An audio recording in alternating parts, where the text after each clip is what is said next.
But anime, we don't talk about anime a lot, but we do enjoy anime. Yeah, we do enjoy anime when we see good ones. So Netflix is doing an anime where it's 100% by Netflix, and it's called Yokio? Yeah, Yokio. And it's supposed to be like a comedy anime. We just watched the trailer, and I would say, if I could cuss, I would say a cuss word. Terrible. It was unbelievably, horribly not funny. Stupid, and the animation was awful. Flat. Yeah. And the voice acting was pretty crappy. And this thing's loaded. Loaded with celebrities. What's his face? Jaden Smith is the main character. And he plays some weird kind of rich kid, and he has powers. It's kind of reminds me of like those parody animes. What was the one? Excel Saga. It reminds me of a lot of Excel Saga. And Excel Saga, even from when it was made, has better animation than this. Yeah. Yeah. And then things that, personally for me, a lot of people really like Fooly Cooly. And that was kind of a parody anime because a lot of silly things happened. But the animation was so good. That's why people love that show. If Fooly Cooly had animation like this, it would have been forgotten forever. I want to know in the commenters, can you guys comment on what the story of Fooly Cooly was? Because it's so odd and out there. It's good, but it's just out there. Paul just wants to iron out everyone's brains. Brains, that way they can flatten the world. Everyone can have their brains flat. Yeah, that's funny. Yeah, watching this one, it was very cringy. Yeah, Jude Law's a character in this. It's just weird. They say, you know what? Instead of having good animation, we're going to just fill up on celebrity voice actors. And believe it or not, celebrities actually make terrible voice actors. Very much. By and large, yeah. I've seen interviews with professional voice actors, and the one who plays Bato and goes to the show, the English voice actor, he goes, I worked on big budget Hollywood cartoon things. The problem is, they don't act like a character, they just do their voice. And sometimes studios go, we want that because, everyone recognizes, this is so-and-so, but that doesn't make a good voice actor. No. You gotta project because you're not using your body, so you have to do it all through your voice. Yeah, and then they don't look at the character and think like, this is how they should sound. I'm just going to use your voice. Yeah, exactly, and that's not good. Steve Buscemi, Jaden's little sister, Willow Smith, Stephen Fry. There's a lot of celebrities in this, and I don't know what they're going for. Awful. The animation is so bad. There's missing frames. Yeah. Like when they move and stuff, like there should have been an in-between. And then there's some frames where the animation looks pretty good, and then it'll go flat again, and he's got a big robot that he flies on. And it looks like a generic Transformer.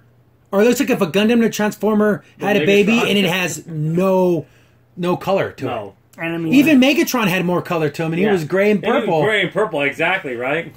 Yeah. And then you don't see any weapons on him or nothing, just bland. I mean, just a bland looking, it looked like what a little kid would think a robot would look like. And he did a drawing of it. I guess there's a description. If you watch the trailer and you can honestly say, this is what this is about, it just seems so stupid. I don't know. It's a fail for me. I'm sorry, Netflix. I know you're so big and you start producing things. And of course, there's things on Netflix have produced that are amazing. The Marvel series of shows are amazing. Really good. They go from good to amazing. Yes, exactly. Then you have some of their original movies and stuff like that they've been doing. But this looks like it's going to be a mega fail. I'm sorry, it looks stupid as hell. Yeah, it's gonna fail pretty bad. And then some of the voices is like, was that a joke? Oh, that was a cringy piece of cringe. Yeah. They should have been called Cringio. That's the name of it. That would have been funny. It's like people that made this, the people that made this that think they know what anime is, and they don't know what anime is. That's what it feels like. Yeah, it doesn't feel like. They watched Dragon Ball Z when they were kids, and then they vaguely knew of anime, and then they grew up and said, I know what anime is all about, and they haven't watched it in 25 years. Because this is so far removed from what anime is now. Yeah. Definitely. So anyone out there want to watch this?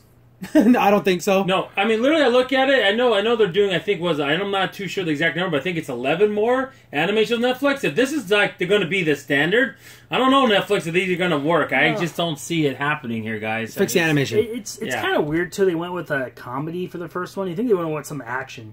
Something to be like, okay, cool. We can it's action. We don't have to have too much story. Get right into it. Well, see, they co-produced that Fate Apocrypha and all that stuff. So there is some of these, but this looks like it's a first original, just straight up. Netflix, And it looks bad. Sorry, it looks like they failed. I think what they should have did, and I know Adult Swim did this a few times, but they did with Big O, even though I don't think the Big O season 2 failed. Season 2 failed. I thought the first part was fine. Maybe what Netflix did if they want to get anime is take existing anime properties, existing ones, and do that, and make new episode series of that. I think that would have been better than let's do our own thing from scratch. Well, they did with Saint Cena. I guess I don't know if that's a remake or a continuation. Okay. So they are doing that, kinda, but this just for originality, this looks like a bomb, complete bomb. But it's supposed to be stupid and funny. That's a fine line. When you run a show or anything, if you're writing a story and it's supposed to be terrible, it's still terrible. Even if they did it on purpose, it's still terrible. Yeah. Yeah, and it should also, even if it's terrible, the animation should still be good. Yes, and I know there's some fans out there, and people will say, also going to say, well, in older animes, you can see there's missing frames. I'm like, yeah, that is true. No excuse now. No excuse now. That was back then in the 80s. There's no excuse to that anymore in the 70s. You can't. These are big studios or bigger studios that have more money now. There's no reason to do Especially like that. Netflix. They have tons of money. They looks like they spend all their money on the voice actors. Yeah. The celebrity voice actors. Because I bet you there's voice actors who do work who can do a better job than all these people combined. Probably for less than all of that. For Tiffany one of their actors. Tiffany Grant's excellent. Vic Montoya. Vic Montoya is excellent. Steve Bloom. They could have got those people for the fraction of the price and got 10 times better acting voices. Oh, yeah. But anyways, that's going to end now. We don't bring up anime often, but we saw this pop up and we just had to talk about it because it just looks awful. Yeah, it looks bad. Hi guys, Crimson Sin here. You just watched a clip from our weekly podcast show. Be sure to check out the full podcast available here on this channel. Also, if you like the content and you want to see more of it, be sure to hit the like button and also go ahead and subscribe. Thanks for watching. Stay tuned for more.